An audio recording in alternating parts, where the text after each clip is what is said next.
A nice big group this evening. Fantastic. So a warm welcome to all of you to our lessons. As of this evening, you are on your L plates. And as with driving, of course, the L plates represent our learning experience.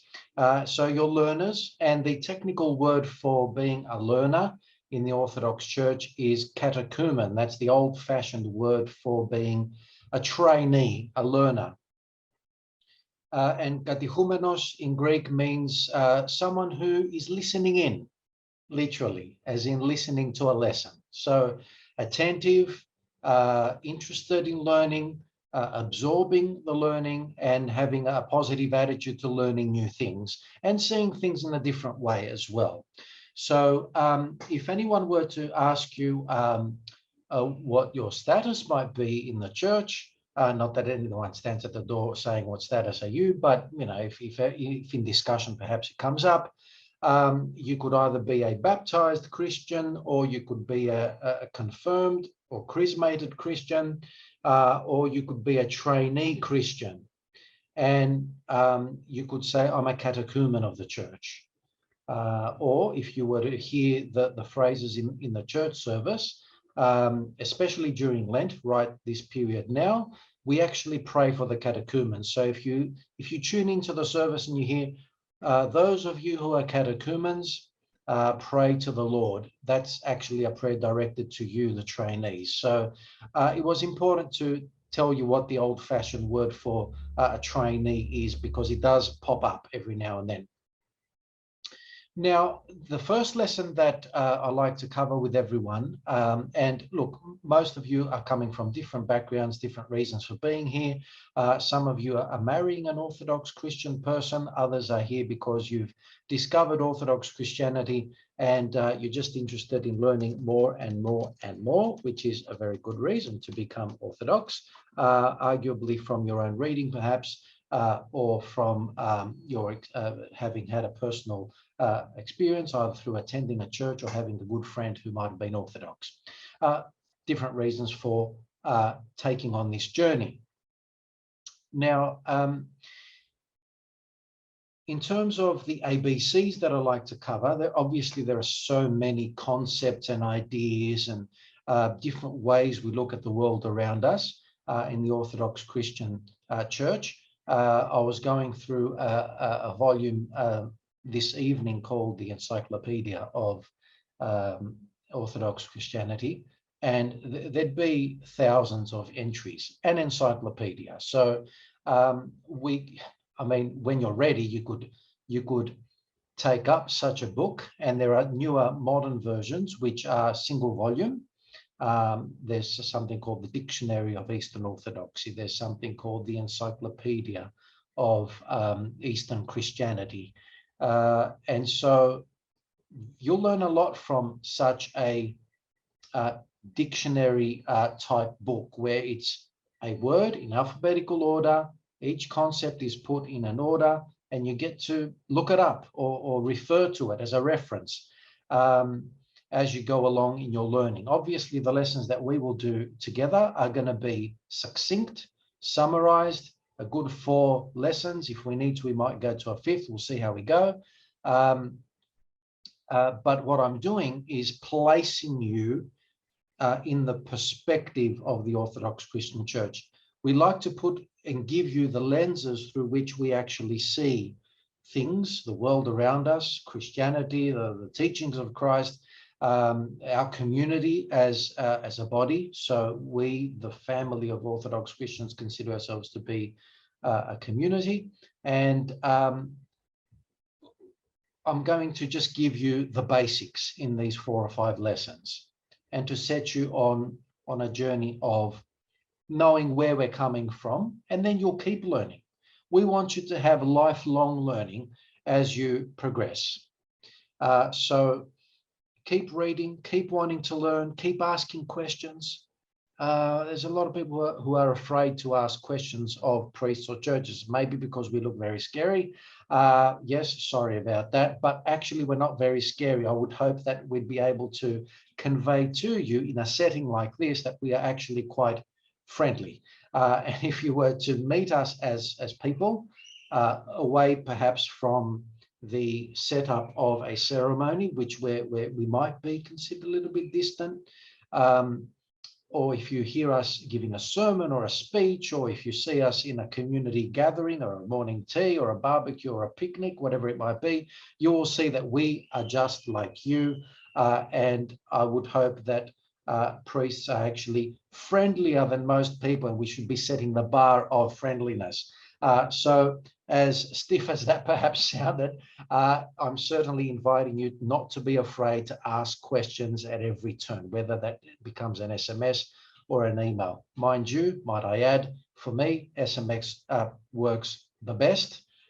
You won't find me on the phone. Why? Because I'm always on the phone and back to back. And the best is to send me an SMS and I will respond to you ASAP. If I don't respond to you within 2 or 3 days, yes, sometimes I get 50 SMSs a day and it takes me that long to get back to people. If I haven't got back to you in 2 or 3 days, then I've lost you, as in I've lost track of you. Send me a second SMS. Father, look, just following up. Did you get my message? Did not get my message? And that's how it works. A lot of people, upon making a single phone call, end up complaining, priest, don't answer my phone. Yeah, that happens. And the answer is a truthfully honest answer, and that is we can't keep up. So, which is a great problem to have, of course. But the answer is do follow us up and chase us up. Now, in terms of ABCs, there's only 3 or 4 things I want to cover this evening because we only have less than an hour together, or even an hour. And those of you, I think there's 1 or 2 of you that need to rush off for another meeting at 8:30. That's fine. Don't feel that it's rude. Please go, just log off when you're ready and do so. As I said, for those who are missing out on this first lesson, because it was quite late notice, my apologies about that. We are recording this lesson and indeed every other lesson as well. Orthodox Christian Church. It's how we self-identify. If you want to start taking notes, this is a good time.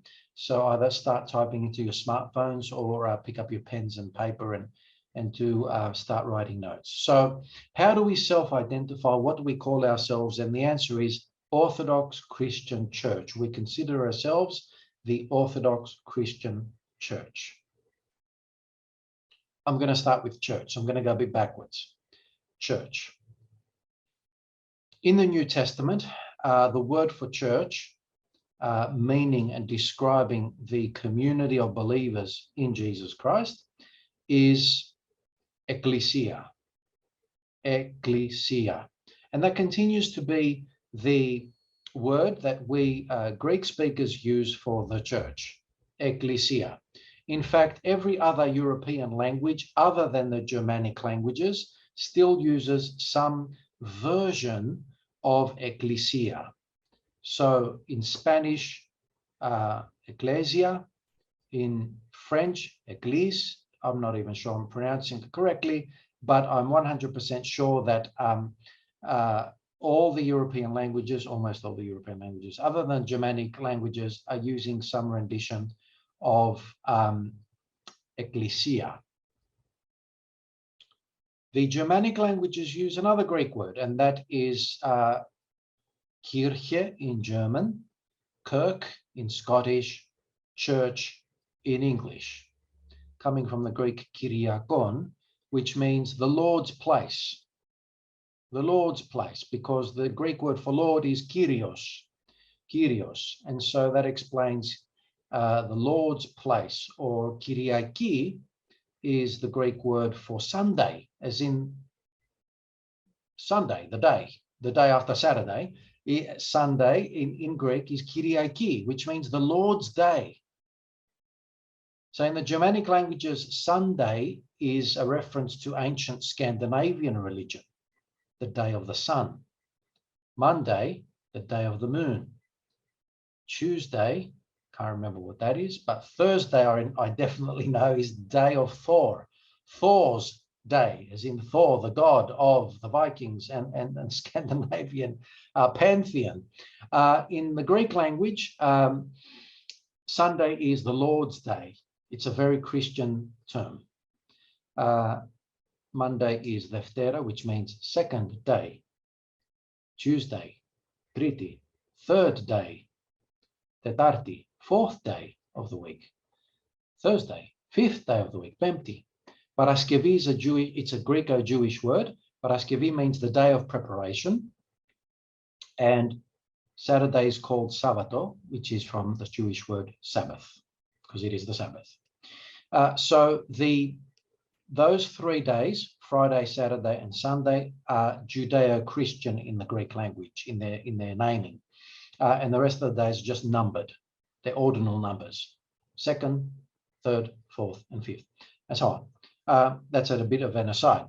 So we've gone, why I brought that in is to describe why Kyriaki as a word is related to Kyriakon, which is related to the word church. However, the ancient Christians didn't call themselves the church. They called themselves ecclesia. And it's important to understand what the ancient Christians did and how they thought. So the record, the historical record, the record of the gospel, the record of Jesus Christ's teaching as found in the Bible. Let me find a nice Orthodox Christian Bible. I've got the next best thing, which is, of course, Gideon's Bible. We all would find those in the hotels in the old days. I don't know if you can still find them in the hotels. So the Old Testament, of course.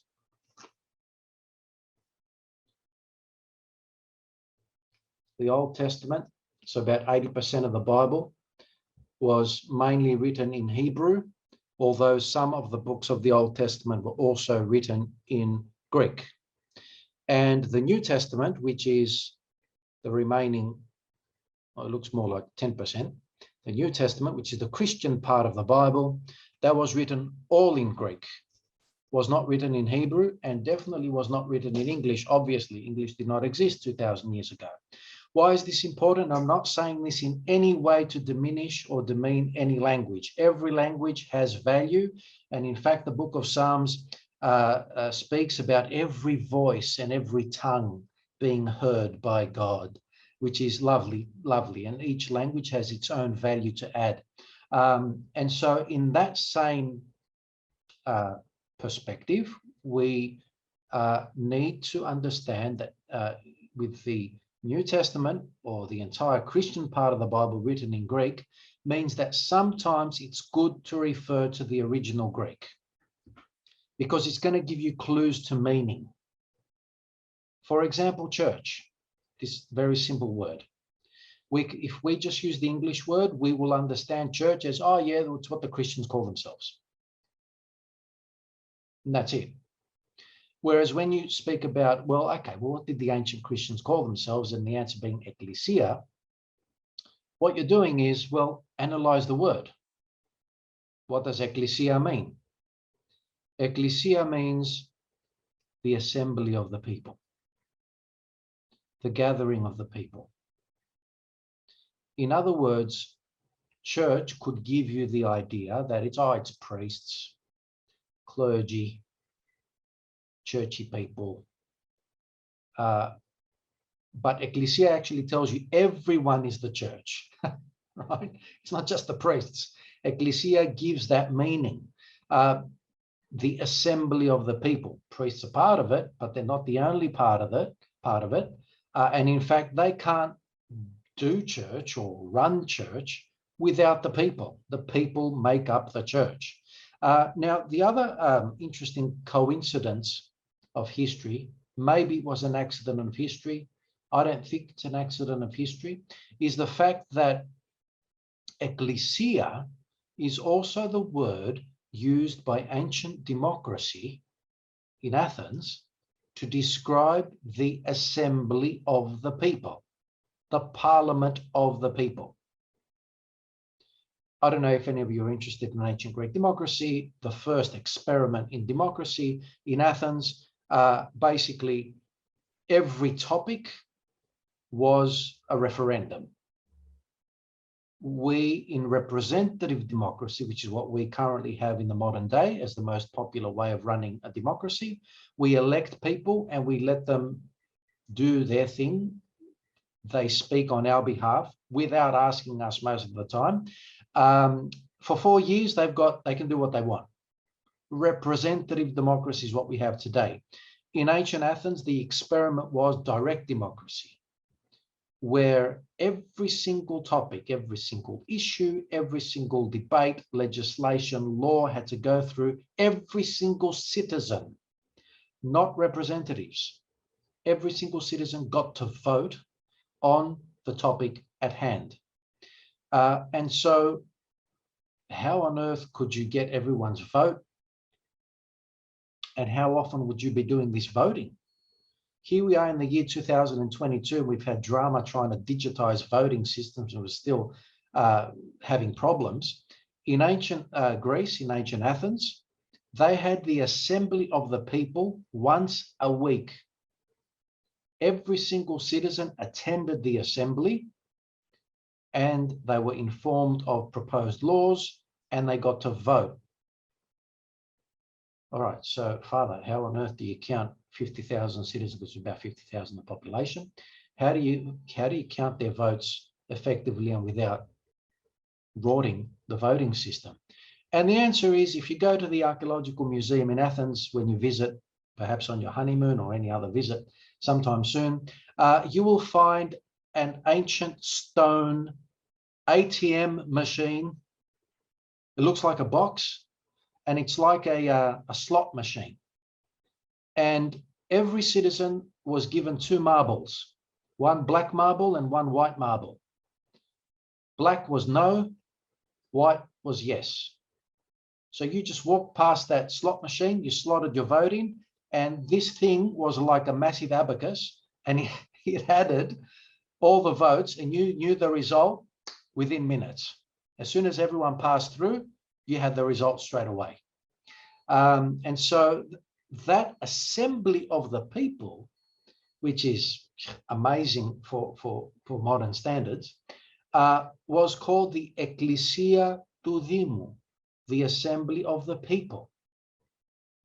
I find it, because I'm also a historian aside from a priest, I don't find it an accident that the Christian church continues to call itself, now I use the word continue for a reason, because a lot of people say, oh, well, Christianity is more Jewish, and upon coming into other lands like Greece, it was a foreign religion. It didn't work that way historically. And we'll talk about the history next week, because history is lesson number 2. What happened in those ancient lands is specifically Greek, since we're talking about Greece for this moment. There were Greek people who weren't Jews, but became Christians. So they jumped from pagan religion, believing in Zeus, Aphrodite, all the gods of Olympus, jumping to Christianity. They didn't jump through Judaism first. And so what happens historically, and this is an important point to always remember because it'll inform most of the answers when it comes to the Greek Orthodox Church, is that a lot of cultural elements of the local culture, in this case Greek, carry over into Christianity. So in this case, democratic elements. The church is not fully democratic. It is part democratic, part hierarchical, and in fact, the technical term we use for our governance is a conciliar system. We have a council system. We'll talk about that next week in more detail. So there are democratic elements and so on. In other countries, in Syria or in Egypt, there are cultural elements from those countries and cultures that carry into Christianity. And Christianity has the ability to do that because it says, look, we don't want you to become Jewish first before you need to become, just be who you are. If you're Egyptian, you're Egyptian. If you're Persian, stay Persian. If you're Greek, stay Greek. Just to be a Christian, you're required to believe in Jesus Christ as the Messiah, as the Savior, as someone who grants you eternal life, is the bridge from mortality to immortality. And there is a certain moral code that comes as a consequence of Jesus Christ's teaching. And it's pretty straightforward to become a Christian without you having to convert to some other culture. You can remain an Aussie. You can love your footy. You can love your meat pies. You can do what you're doing, right, and still be a Christian. And you can meet Chinese and have your Chinese culture and do your Chinese New Year and still be a Christian, right? So you're allowed to do that in Christianity. Of course, Christianity has developed its own cultural norms, customs, and practices in each cultural realm, especially, for example, in our case, the Greek Orthodox example. But going back to the word ecclesia, I've now given you the reason why we call ourselves ecclesia. There is an element of community. There is an element of democracy. People get to vote. Then we have a membership system where people get to vote and elect representatives on local councils. We have regional councils where representatives of the churches get to vote and have an equal vote, and they're called synods or councils. And then we have worldwide councils where the bishops and representatives of individual regional councils get to go and vote and make decisions. So we don't have a single person in charge. This is important, and we'll cover this in the history lesson as well. For example, in the Roman Catholic Church, we have the Pope of Rome, and he is basically, it's like this. He's at the top of the pyramid, and he is pretty much the boss. All the Catholics also have councils, but the Pope of Rome can overrule councils. You can have all the cardinals and the bishops of the world gathered together and vote one way. The Pope can overrule them. He might decide to not overrule them as well, of course, but he can overrule them technically. Now, the problem with the Roman Catholic system is it's too centralized and too much control in one person's hands. In the Orthodox Church, we distribute this control, this power, to much more individuals and councils, as I mentioned earlier. Now, there's an argument for and against in terms of the efficacy and ability to achieve things. The more democratic you are, the slower it is to make decisions. Yes. And the more you have one person in charge, the faster you can make decisions. Only one problem with that. You can make a bad decision. So when you have one person in charge, he can make a bad decision and you're stuck with it. You have a problem. Can synods make a bad decision? Yes, they can, theoretically, and historically we have a number of examples. However, less likely because you have more people involved in the decision making, and they actually correct each other, they cancel each other out, and they talk about things and they talk things through, and they're more likely to have a more soft approach and a more careful approach to issues and problems. All right, we'll talk about the conciliar system and its pros and cons in another lesson, but that's an example of how knowing and understanding the word ecclesia gave us so much information suddenly. Okay, now, the fact that in the Greek Orthodox Church, we still read the original Greek version of the New Testament is a big, big plus in the Greek Orthodox Church. And I don't say this in any way to show off. I don't say this in any way chauvinistically, that we perhaps Greeks think we're better than anyone else. No, this is not where we're coming from. We are stating a historical fact that the Bible, the Christian part of the Bible was written entirely in Greek. There's some debate about Matthew, maybe not, but there is no evidence of another version pre-existing the Greek. And the fact that Greek speakers are still using the original version while other churches around the world have gone to one translation, the King James Version, then the New King James Version, then the the New International Version and the newly revised version, and there's a million versions out there because basically different translators in the modern world, be they English or something else, aren't happy with the translations that they have, and so they constantly create new ones. This is not a problem in the Greek church because we have the original and there's no changing it. There is some historical debate about some parts of the Christian Bible having some evolution in the first few centuries. And so basically it was a fluid text in the early part of Christian history, but it pretty much got crystallized by the 300s, actually late 200s. And we have in our hands at least 2 ancient manuscripts from the 300s, Codex, I think it was Sinaiticus, and you can see that 98% of the modern Greek Bible, it's not modern Greek Bible, it's the Greek Bible used in the Greek Orthodox Church.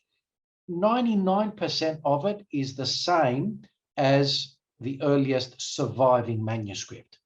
And there are specific passages which have been pointed out as perhaps being evolved differently. And they've actually created a family tree of manuscripts to prove that point, which is fine by us. And the fact that that does prove that 99% of it is the original, as close to the original as we can prove, manuscript-wise, is a big, big plus in the Greek Orthodox Church. Now, here I am. I'm Australian-born, of Greek background, and my Greek is good. It's workable. I can speak modern Greek fairly well, but most of my peers from my schooling days in Sydney would not be able to engage in modern Greek, let alone ancient Greek. I needed to study ancient Greek in university to be able to read and understand the version of Greek that we use in the church. Now, it's not ancient Greek. We need to be able to say and understand this. It is Bible Greek. We call it Bible Greek.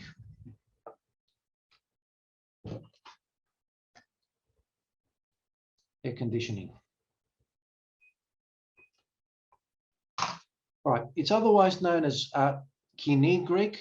Koine Greek means common Greek of Alexander the Great's time.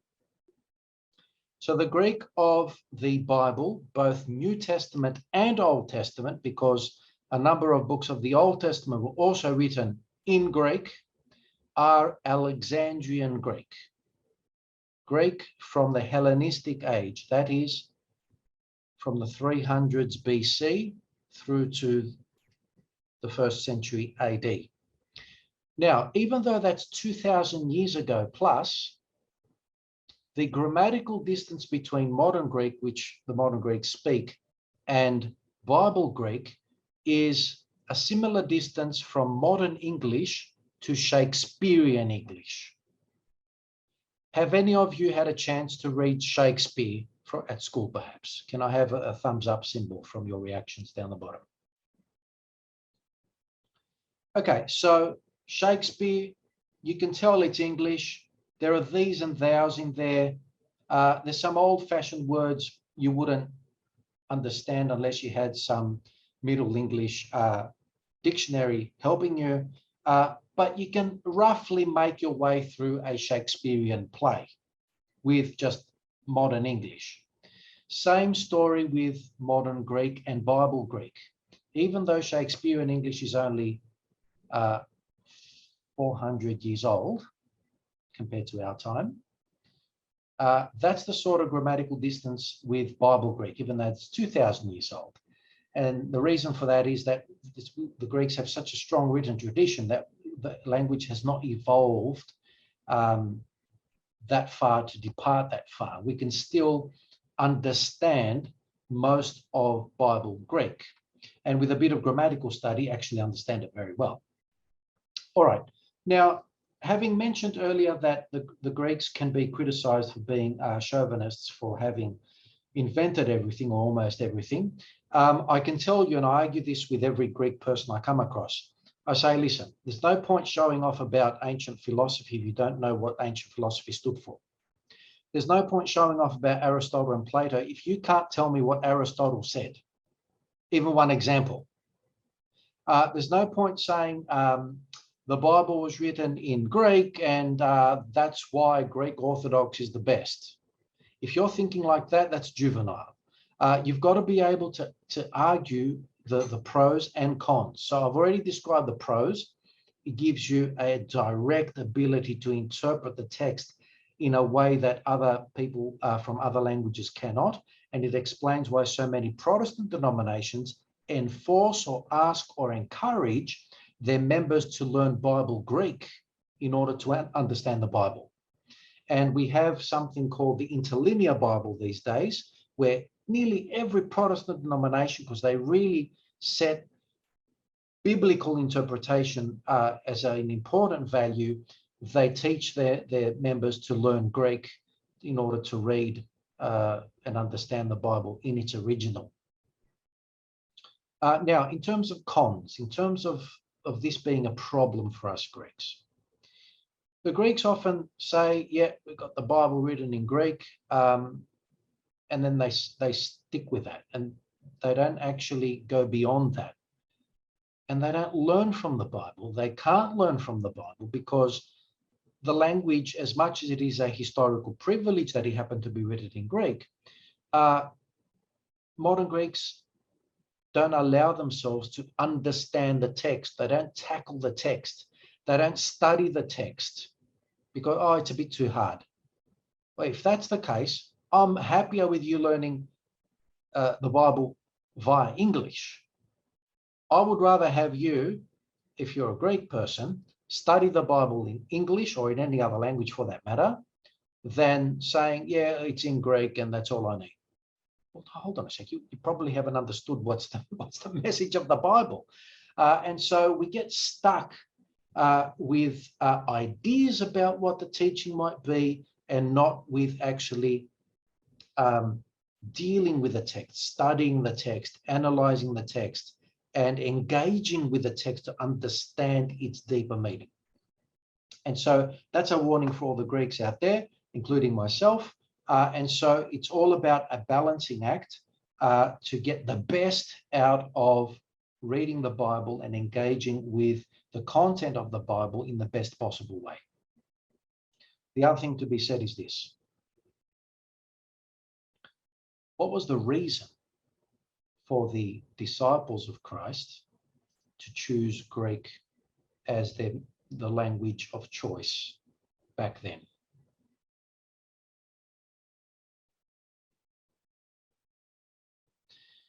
Because it was the English of the day.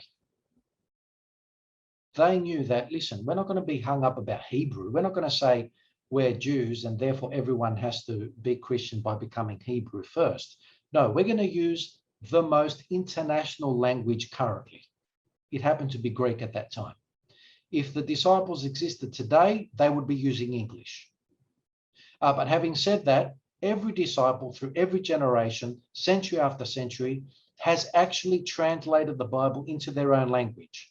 So everyone can get the message. In fact, the gospel, which is what we call the 4 books that describe the teaching and the life of Jesus Christ, does mean the good message.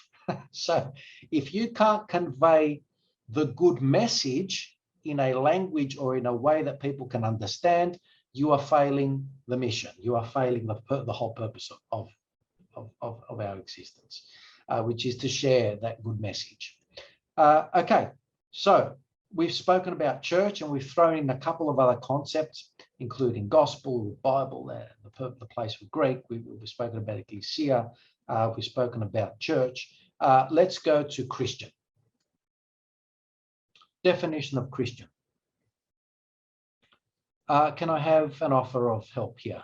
If you can just unmute yourself and give us a what does Christian mean? What definition could you give us? Correct me, but it's to live with sacrificial love. Okay, well, that is a very good answer, and that is what it is to be a Christian.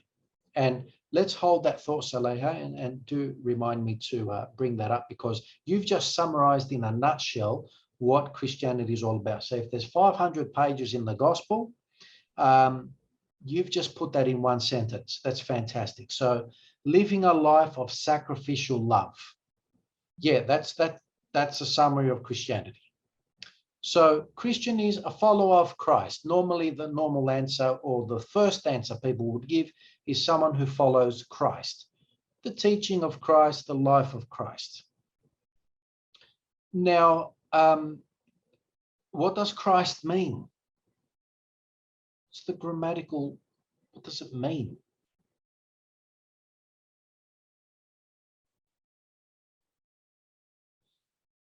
Do some of you remember the movie directed by Mel Gibson, The Passion of the Christ? Have you ever asked yourself why he said the Passion of the Christ and not just the Passion of Christ? Okay, well, I'm sure you're asking yourselves that now.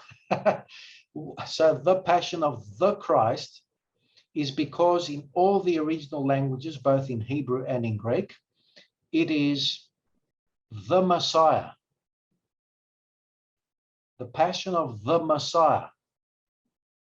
So the Jewish word for Christ is Messiah, Moshiach in Hebrew, Messiah, an English rendition. And if you were to translate Messiah in English, it is the anointed one, the one who is anointed. And who is anointed in the Old Testament? Kings. So the Messiah was understood by the Jewish nation or the Hebrew nation as a king, someone who would rule them and someone who would save them from foreign enemies, the Persians, the Babylonians, the Greeks, the Romans, everyone who's come through the Holy Land. And so a translation of the anointed one into Greek is Christos. Christos means the anointed one in Greek. But because of the dominance of Greek in that era, it explains why in every other language of the world, Christ is rendered as Christus, Christos, Christ. Only in Hebrew has it stayed Messiah, but in every other language it's Christ. So Christ was not his name. It was an epithet, a descriptor. It describes him. Jesus was his name. Yeshua in Hebrew, Jesus in Greek, Jesus in English. So when we speak of Jesus, we speak of Jesus in his human nature as Jesus, but in his divine nature as the Christ, the Messiah, the anointed one. Are we clear on Christ now? Fantastic. Next thing I want you to write down, either on your smartphones or on your notes, is to go into the App Store if you've got Apple phones, iPhones, or if you've got Android phones, go into the Play Store and search The Chosen One. Sorry, it's called The Chosen. The Chosen. Now, it's a series which has come out in the last couple of years. Fantastic. If in the old days, I'd get people who were doing the trainee thing like you are, all right, go and read the Gospel, the Gospel of John, which I do want you to read, don't get me wrong, but I want you to be inspired to read it in the first place. In the old days, we had nothing to go off from the internet, and so we got people to read literally 50 pages, 80 pages, 100 pages. Busy people can't do that. So I'm going to make this really, really easy for you. You're going to look up The Chosen. It's a fantastic series. It's a film, and each episode is about 40 minutes.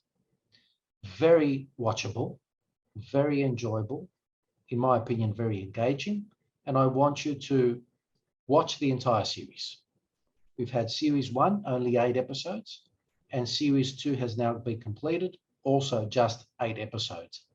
And watch an episode per night for the entirety of our period of lessons that we will be together. Why? Because it puts you there. They do such a relatable way of depicting Jesus that you can understand why things happened the way they happened, why certain people were drawn to him, why certain people were absolutely against him and wanted him dead. And it puts you in the picture.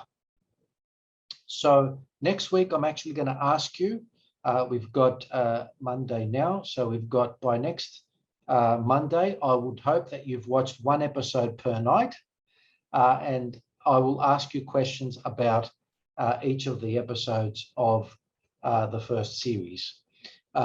So as a way to get you going, watching it in the first place. It's a fantastic production. Now, Jesus is a bit modern. As an Orthodox Christian, I'm okay with that, because for beginners, for people who are learning, you want a relatable Jesus. You don't want, I don't know if any of you have watched some of the epic Jesus movies from the 50s. He's very distant. He's very distant. Whereas this production makes him very close and very relatable and understandable. And in fact, someone you could see why others would respect him and love him, because when you read the Gospels and they loved each other, and it's a bit of a strong word to say, well, I love my wife, I love my spouse, I love my family, but I'm friendly with my friends. I'd say that we like each other. I wouldn't use the word love with my friends. I don't love my friends. I like my friends, right? So when the New Testament speaks about the community of Christians loving each other, we don't understand that. And so a show like this helps you understand that the relationship of all the individuals in the gospel was more than just friendship and was more than just liking each other. They actually were ready to die for each other. And that is, of course, the definition of love, as Saleha very kindly shared with us. And so if I were to summarize the teaching of Jesus Christ, so, so many little details that we can't cover here, but the show will cover a lot of that ground for me, is that you've got to love self-sacrificially. If you love conditionally, as in you put conditions on your love, I love you because you give me something back or you love me back. I love because I have to for some reason, or there's a contractual agreement called marriage. No. The definition of love in the Christian thought and the Christian way of looking at things is that you need to love to the extent that you are ready to die for the other, that you're ready to jump in front of a train for the other person, be that your spouse, your kids, your family, whoever. And so you can't learn to love friends in a community like that unless you already have a jump in front of the train type of love for your family. And so this is why for all of you who are signing up because you're marrying an Orthodox Christian, we're not inviting you to become Christian just because we want you to sign a piece of paper. We're inviting you to become a Christian because we believe in the sanctity of marriage, and we have such a high bar for our marriages that I'm not trying to say it's not achievable. I'm trying to say it's very achievable. I'm saying that you've got to work up towards that ideal, because if you don't have that ideal to say, I want to get there, you won't work towards anything. You'll just maintain a marriage which your love is taken for granted, and you just sort of, yeah, hey, I'm home. Yeah, you just roll through the day. That's great, but that's just run-of-the-mill marriage. We're trying to say marriages have to be this sacred space of love, and while that may not be realistic in many cases, setting it as an ideal makes a world of difference. And let me tell you that if you do set that bar high, working towards it will change you, will make you a better person, will make you a wonderful husband and a wonderful wife. We'll talk about marriage further down the track too. Okay, so Christian, we've defined. If we're going to talk about Christian teaching, it is love. I would also throw in what I like to call the 3 L's. Can you write down the 3 L's, which are to be found in the first letter of John? First letter of John, as opposed to the first, well, the Gospel of John. There's the Gospel of John, and then there's the first letter of John. In that letter, he speaks about God being 3 things, all starting with L in English. Now, this is an example where English happens to be more helpful in our Bible reading. So there's 3 L's that we can easily remember.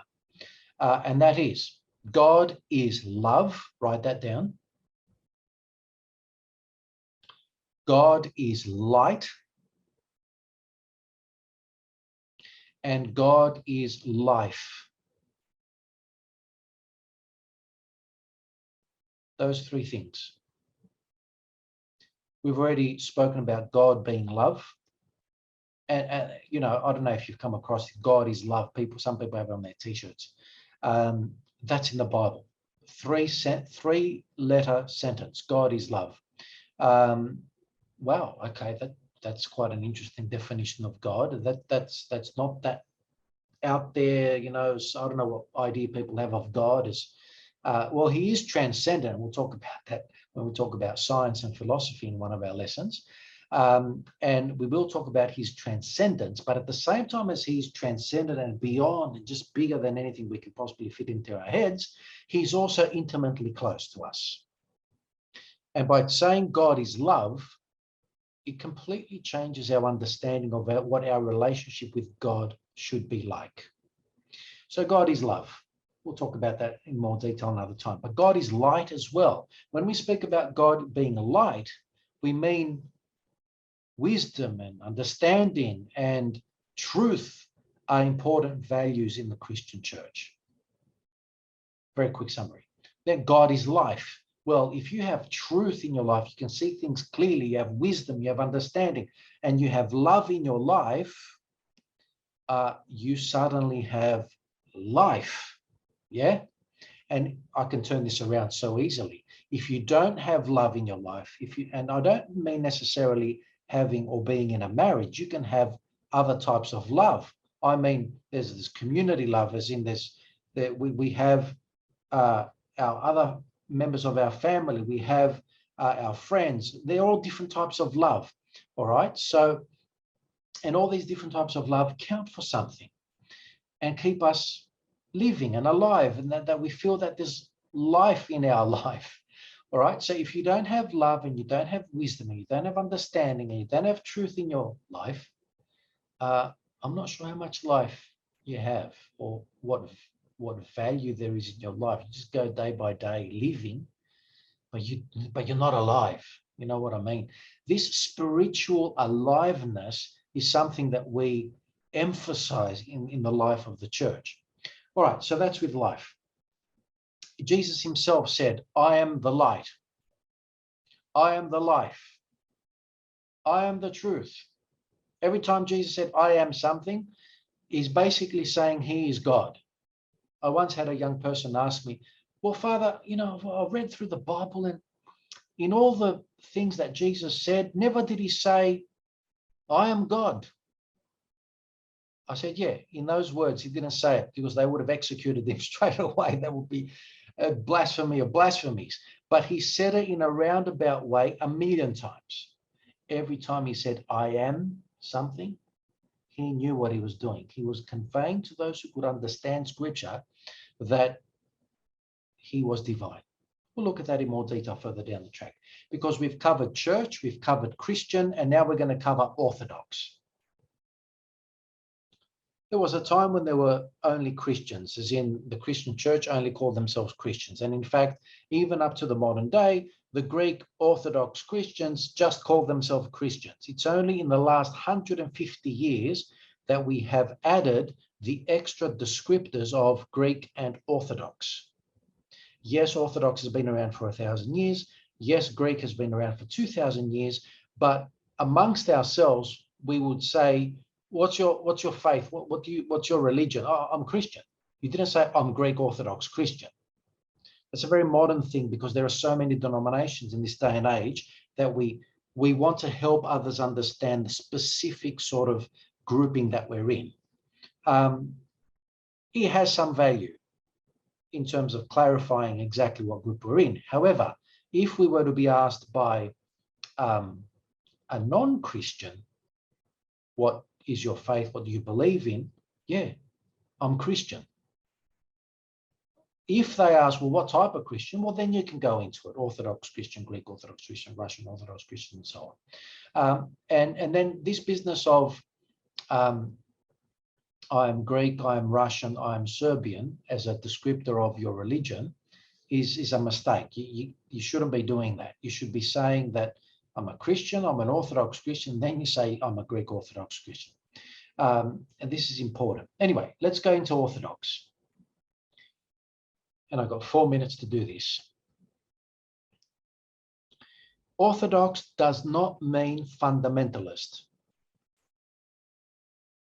We say Orthodox Jew, and we mean fundamentalist Jew. But that's actually offensive to the Jews. If you were, and I live in an area with 20% Jews. If you were to ask a rabbi or any other Jewish person, hey, look, listen, Orthodox Jew, Reformed Jew, moderate Jew, all these different groupings of Jews. Do you guys call yourselves Orthodox Jew? They'll say, no. We call ourselves Hasidic Jew, Sephardic Jew. They have their own namings.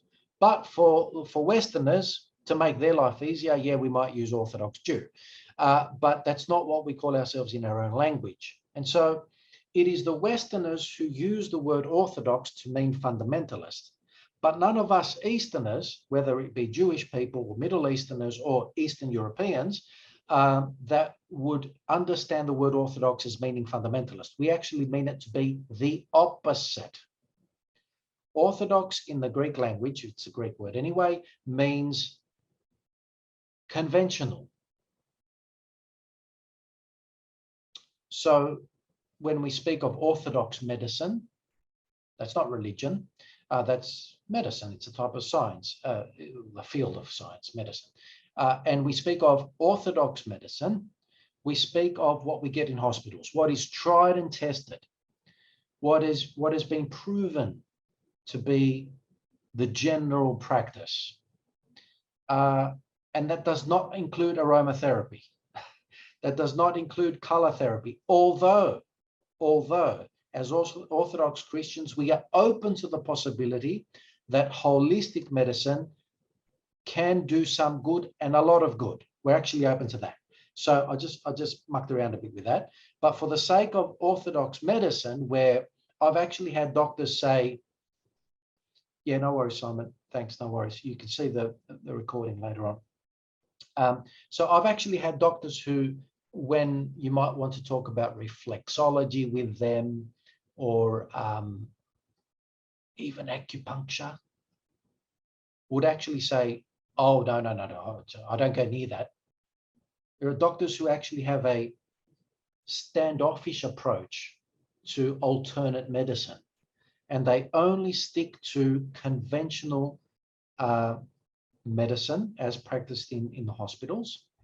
And that is Orthodox medicine. Now, even that is a strict use of medicine and not being open-minded to other things helping people, such as holding someone's hand. Yes, it helps people get better.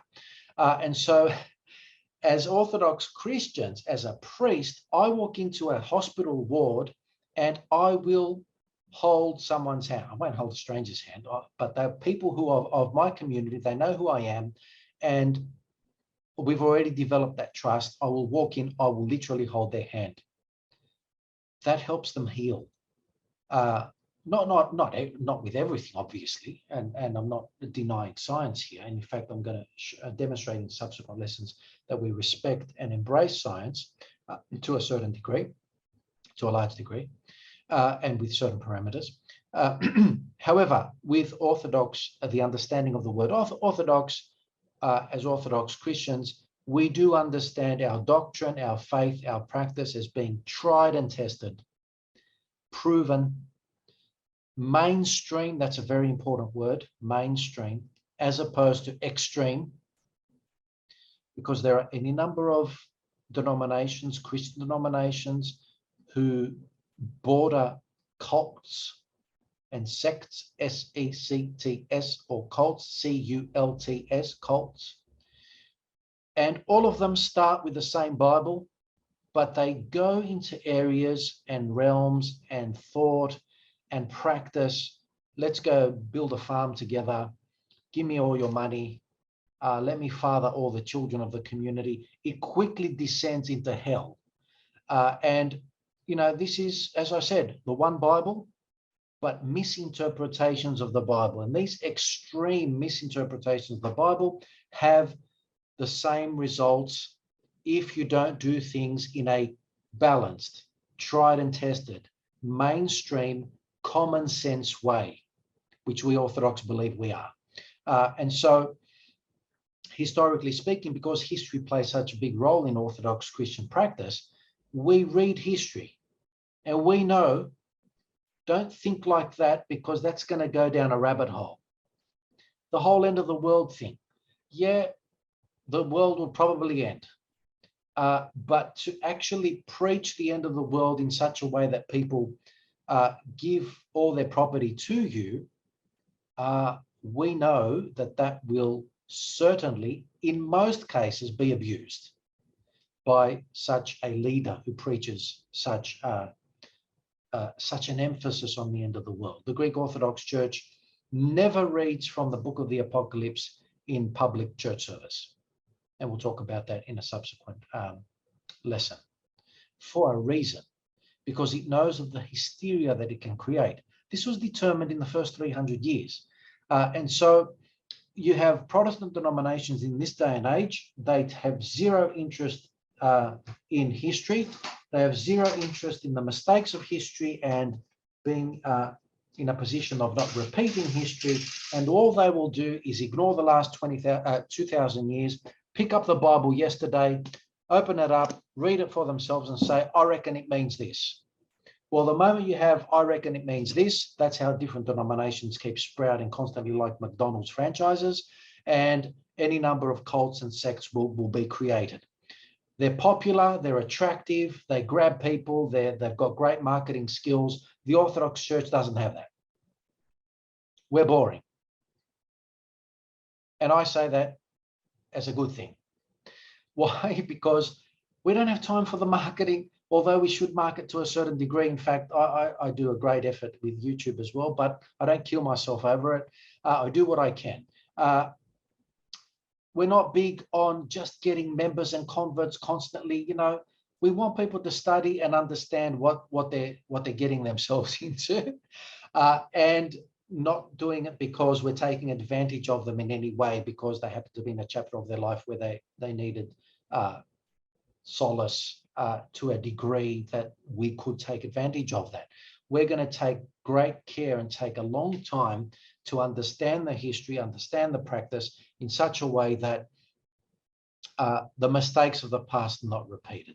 Let me give you one final example. Jesus taught, if your eye causes you to sin, pluck it out.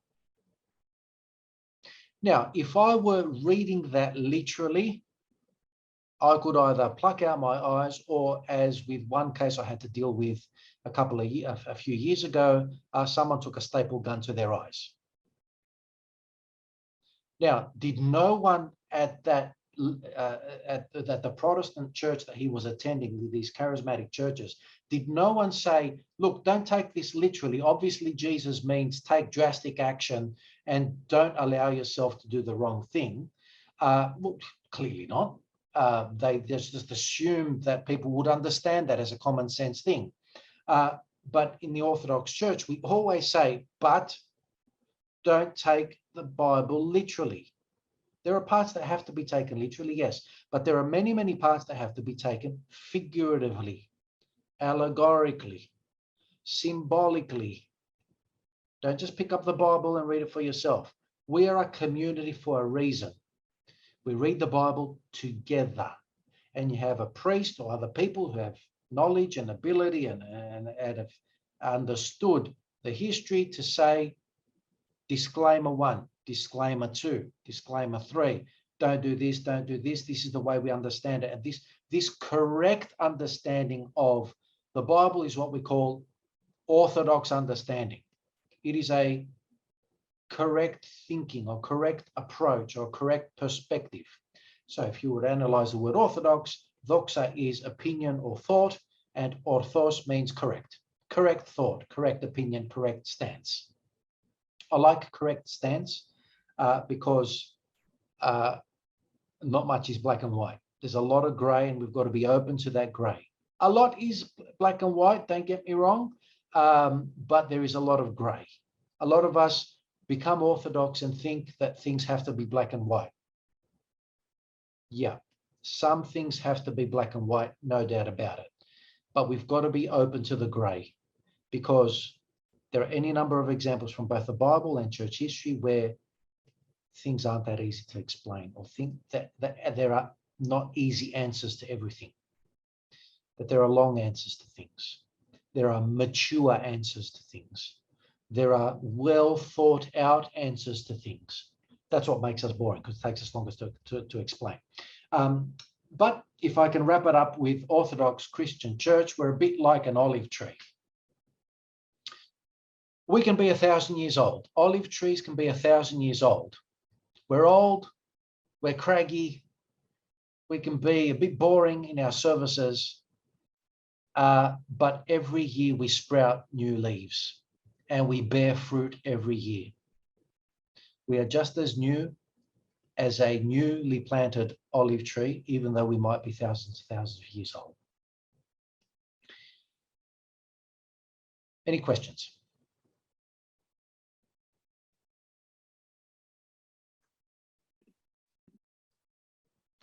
Hello. Yes, Claire. Hi. Yes. Good evening. Good evening. I just would like to ask you again, what do you mean about the gospel? Is that the books, or I'm not sure what you meant about gospel. Okay, so there are 4 books in the New Testament: the Gospel of Matthew, the Gospel of Mark, the Gospel of Luke, and the Gospel of John.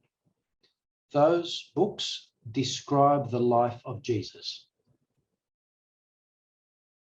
So in the Bible, there are other types of texts or genre of literature. For example, letters, prophecies, music or songs, proverbs, history. Each of those different genre of literature have their place and have their approach. Other books of the Bible are laws. You'd read that once and you wouldn't want to read it again. The gospel and the letters in the New Testament, however, are very attractive. They tell a story. And so, no worries, Adelaide, see you later. They tell a story. And so the gospel, which is the old-fashioned English word for good spell, meaning good message. Good message. And the Greek is evangelion. Evangelion means good message. And that explains evangelical. Many Christian denominations call themselves evangelical, because in their opinion, they are consistent with the gospel. The suggestion is that everyone else is not. And I don't know if you've come across evangelicals, but they're great. Look, everyone's great as an individual and socially. Everyone's nice, mostly. But when evangelicals want to debate religion, I don't know what your experience has been. They can be a bit fundamentalist. Are you saved? Do you know that Jesus Christ has saved you? They confront you. We Orthodox Christians don't do this. You know, we sit back, we do our thing, and you guys find us. We don't even go out there to find new people. We sort of get out there saying, I don't know, in the modern age, we're getting there with the internet. We don't knock on doors unless you're already part of the community. We're a bit of we allow ourselves to be a bit of a magnet, which means we don't get that many converts, but we think that converting people is not our job, it's God's job. At some point, God inspires people to find the path. And unless that happens, no amount of my talking will do the job anyway. I can't go to, I'm a university chaplain at Sydney University. I can't rock up at university and start going into, the chemistry building and saying, look, can I talk with you? Can I talk about Jesus Christ with you? I wouldn't do that. As an Orthodox Christian, it's not how I work. It's not how we work. But I will set up a stall at Easter and hand out eggs, right? And people will come up and say, why are you giving out colorful eggs? Oh, well, it's a symbol of Jesus Christ's resurrection. Oh, okay, I've heard about it. And then you open up some discussion about culture expressing itself in this Christian way. Oh, that's interesting. I didn't know. And so that's how it's done. Nicer, less confronting. Cuisine with cuisine. Thanks, Claire. Any other questions? Hello, how's it going? I'm Chris from New Zealand. We've been chatting a little bit, I think. Yes, Chris. Thanks for joining us from New Zealand. Yeah, pleasure to meet you. I just have a question. Will you go through baptism at some point in the sessions? Yeah. Yes, we shall. One of the last lessons will be the life of the church and its sacraments. So we will cover all the sacraments, including baptism. Why, how, its meaning, what it looks like. And I will perhaps even just give you links to a couple of other older videos I've made that so we can save time and you can watch some of those. Now, thanks for that. So probably that leads into, well, how does this wrap up? How do we, what's the closure here? So we're going to do 4 or 5 lessons, and then we are going to either be anointed or baptized. Now, all of you need to give thought to this. Anyone who's not been baptized previously, let's say in an Anglican or a Catholic church, we baptize people. Baptize is an immersion in water, which represents rebirth. So it's a very powerful symbolic way of initiating people into the faith community. In fact, it's what Jesus taught us to do. However, some of you may have already been baptized, let's say Anglican or Catholic or other mainstream Christian denomination. If you have been baptized previously, then you have the option of being anointed. In the Catholic Church, this is called to be confirmed. And that entails anointing on the forehead and the cheeks and the ears and the hands and just different parts of our body, the spine, the feet. And so you need to tell me what you want to do. Baptism is easier and faster. So if that's a factor for you, if you're getting married in a short space of time, we can do the lessons, 4 lessons, 5, attend church, do some reading, watch some of those, that material that I sent you. We can do a baptism in a couple of months and you're ready to roll. If you want to be chrismated or anointed, it's a 6-month process where we've got to write a letter to the Archbishop. We've got to get you involved in some other lessons. There's a lot of boxes that have to be ticked, and eventually we need to apply for a certificate that will give us a chrismation certificate. It's a longer process.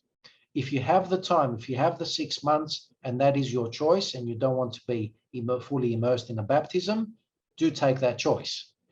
However, if time is of essence, baptism is the faster way, even though it's the more, efficacious way or the most impactful way. So is anyone clear on that or need me to clarify that further?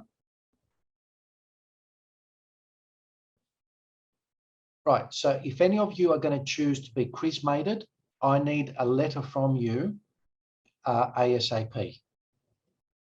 So if any of you are taking the choice of just being anointed, I need a letter saying, Your Eminence, it will be addressed to the Archbishop. What I might do is send an email to you all.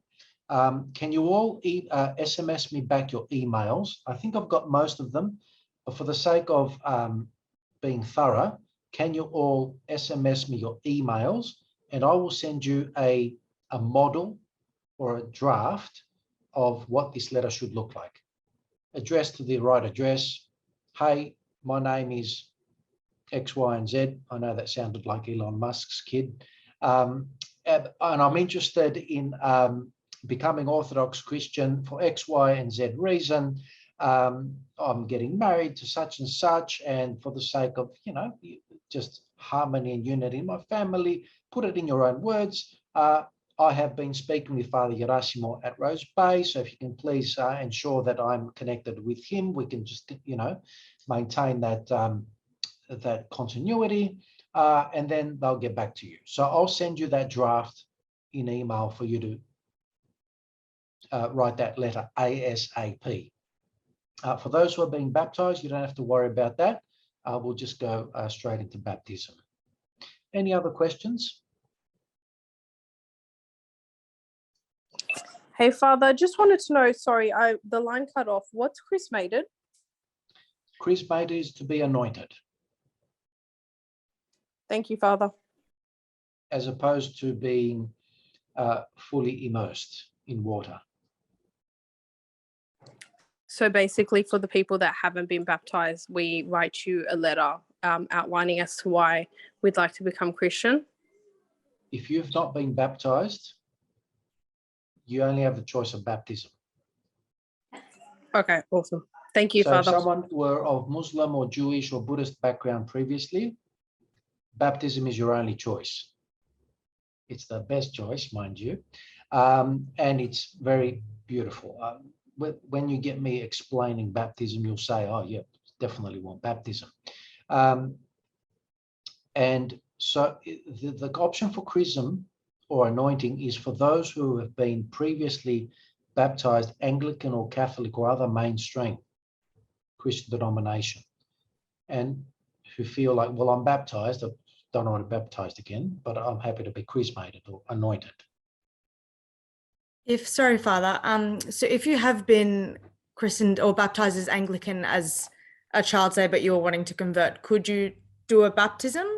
If you wanted to, yes. Yeah, even though you've already been baptized as a kid. If that were your choice, yeah, okay. I'm happy to do a baptism. Awesome, thank you. Because I know that a lot of people, despite having been baptized, really want to be baptized Orthodox. And even though the policy is to give you a chrismation, it's done out of politeness. Because often a lot of people coming from Anglican or Catholic get offended that we even suggest that they should be baptized. But when you talk about baptism and its symbolic meaning, for some people, especially the people who have discovered orthodoxy on their own bat, they want baptism and they want that experience. So I'm not going to deny them that either. Yeah. Thank you, Father. Any other questions or comments? All right, so in wrapping this up, today was our introduction, our ABCs. Next week, we'll be doing history. We'll be covering history. The week after that, we'll be talking about spirituality and philosophy. And the week after that, we'll be talking about the general sacramental cultural life of the church, in which we will throw in baptism, marriage, and all the other cultural aspects of what we do and how we live. And at the end of that, I will put it to you and say, well, do you think there's something we've left out? Do you think there's something we do need to cover? We do need to, or you had some interesting reading of some aspect of what we are and who we are that you'd really want to cover? More than happy to do an extra lesson. And even if not all of you attend a fifth lesson, more than happy to go for a fifth on-call session.